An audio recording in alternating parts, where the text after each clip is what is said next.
doon ko masasabi na kasama ko si Lord sa life kong yun. Alam mo kung bakit? Bakit? Hindi ako natutong mag-addict.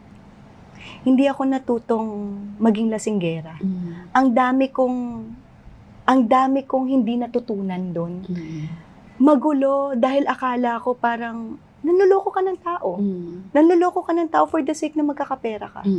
Paanong nanloloko? Nanloloko ka na parang namatay si ganito kahit buhay pa. Para magbigay sila. Para magbigay ng pera. Yung kawawang-kawawa ka para magkapera ka. And saan napupunta? Hindi lang, kasi naniniwala ako. Kaya din siguro nung time na nag-surrender ako kay Lord. Sabi ko, Lord, marami akong gustong i-save na soul. Alam kong through me. Alam kong ako yung magta-touch ng hearts nila, pero at the end, ikaw yung mag-work sa kanila.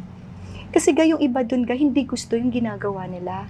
Nandun lang din Nandun lang dahil may mga batang anak, may kaibigan pa ako dun na pinuntahan namin na yung nanay niya, bed rest, bedridden, na parang sabi ko, grabe no, hindi nila gusto yung ginagawa nila, pero nagagawa nila yon for the sake ng para sa pera. pamilya nila. Yes.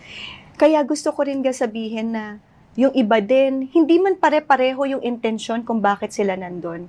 Pero gusto ko lang din sabihin na may mas magandang plano si Lord sa kanila.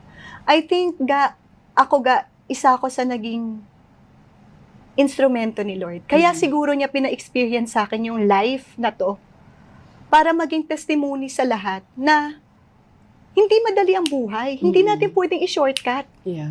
Kasi that moment, gusto ko shortcut eh. Gusto ko magkaroon ako ng iPad ng easy lang. Gusto ko magkaroon ako ng alahas ng easy lang. Pero hindi yun yung tinuturo ni Lord sa atin. Tinuturo niya ma-build yung character natin na patience. Sandali lang, anak. Kasi the more na mas gusto natin gawin or gusto natin makuha ang gusto natin, mas nagkakaroon tayo ng hindi magandang intention na papariwara tayo.